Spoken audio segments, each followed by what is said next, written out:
අයිබෝන් ගොබිලන්තේ හැමෝම පිළිගන්නවා සියලු දෙනාම පුළුවන් නම් පුළුවන් අය මේක සබ්ස්ක්‍රයිබ් කරගෙන යන්න ලයික් කමෙන්ට් එකක් දායන්න අපේ අලුත් channel එකක් මේක අපි පටන් ගත්තේම සෝෂල් මීඩියා වලින් NPP එකට දෙන බොරු ඇටැක් එකට විරුද්ධව අපි ඇටැක් කරනවා විශේෂයෙන් අසූචි බුදින සේපාල පිම්පි ජංගි ඉරාජ් ඊට පස්සේ SJP එක නැත්තරම නැති කරන චරිත් වගේ උන්ට විරුද්ධව තමයි ඉතින් ඔක්කොම එක බතේ එක පැලේ එකගේ කන මිනිස්සු අපි උන්ට විරුද්ධව මේ විශේෂයෙන් අපි පටන් ගන්න. නමුත් අපි අද කතා කරන්නේ සාගර කාර්යවසම් ගැන. මේ අපි අද දැක්කා මාධ්‍ය සාකච්ඡාවක් කියන සාගර කාර්යවසම් තියෙනවා ඔවුන්ගේ ආණ්ඩුවක් ආවහම NPP එකේ සියලුම දේවල් දඬුවම් දෙනවා වගේ. ඉතින් මුලින්ම කියනවා ඒ හීනෙන් අවදි වන්න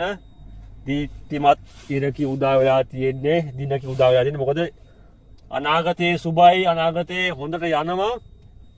මේ සාගර කාර්යසම ඔයාලගේ ආණ්ඩුවක්. ඉතින් අපි මොකද්ද කියන්නේ? ඔයාලගේ ආණ්ඩුවක් ඉතින් කවද ඔයාලට ඒක කරගන්න පුළුවන් වේදෝ කියන එක ගැන මට කිසිම අයිඩියාවක් නැහැ. මොකද මිනිස්සු ලෑස්ති නැහැ ඔයාලට ආණ්ඩුවක් දෙන්න. ඔයාලට විතරක් නෙමෙයි SJP එක UMP එක එකතු වුණත් දෙකොල්ලට වුණත්. මොකද ජනපතිතුමා හැමදාම කියන දෙයක් තියෙනවා ඔයාලට ආණ්ඩුවක් ඕන නම් NPP එකට වඩා හොඳ වෙන්න කියලා. ඉතින් NPP එකට වඩා හොඳ වෙන්න අදත් අල්ලලා තිබ්බා ජොන්ස්ටන්ගේ පුතා. හෙට ඌල්ලාවි දිගටම සජබේ ඊට පස්සේ පොහොට්ටුවේ හොර කරපුවම ඔක්කොම අල්ලනවා. රනිල්ට පෙබ්‍රවරි මාසේ නඩු වැටෙනවා. ඉතින් ඒක නිසා ඔයාලට ඒ නඩු වලින් බේරෙන්න ඉතින් ඒක කතන්දර කියන්නත් වෙනවා. ඉතින් කවදාවත් මම හිතන්නේ තවත් අවුරුදු 10කට විශේෂයෙන් ටර්න් දෙකකට තව ඉදිරියේ ජනාධිපතිවරණයක් ඔයාලට හෝ මහමැතිවරණයක් දිනන්න පුළුවන් කමක් ලැබෙයි කියලා රටේ ජනතාව දෙන්නේ නැහැ. මොකද රටේ ජනතාවට හැමදාම අත්හදා බල ඉන්න අවස්ථාවක් නැහැ. දැන් තේරුම් ගන්න ඉන්නේ. ඉතින් ඒක නිසා රටේ ජනතාවට දැන් අත්හදා බලන කාලයක් නැහැ. ඒක නිසා කරුණාකරලා ඔයාලා මේ හීනෙන් මේ අවදි වන්න. නමුත් ඔයාලට මේ ආණ්ඩුවට තියෙන වගකීමක්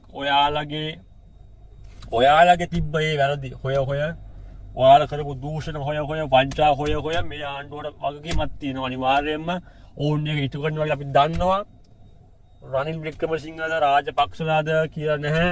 සජිත් ප්‍රේමදාස කියලාත් නැහැ. අනිවාර්යෙන් අපි දන්නවා ඒකට ඔයාලට විරුද්ධව මේ ආණ්ඩුවේ මිනිස්සු අධිකරණය සහ නීති ආධිපත්‍ය ක්‍රියාත්මක වෙන එක වෙනවමයි. ඒක වැඩි ආතක නොවන බවත් අපි දන්නවා. ඒක නිසා කරුණාකරලා ඒ හීනෙන් අවදි වන්න. මොකද මේ රටේ මිනිස්සුන්ට තවත් අගාධයට එන්න ඕනේ නැහැ.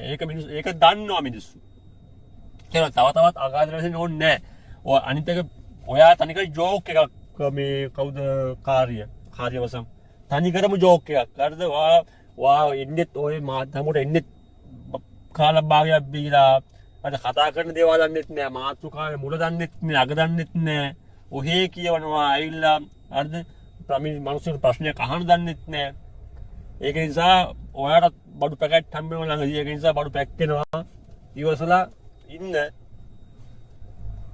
අර හීනය තියෙනවා. හීනයක්ම විතරක් වේවා කියක්කෝ අවදි නොවි හිටියොත් ඒ හීනය හැමදාම හින්න පුළුවන් රජ වෙවි. අවදි වුණොත් නම් හිරිය තමයි.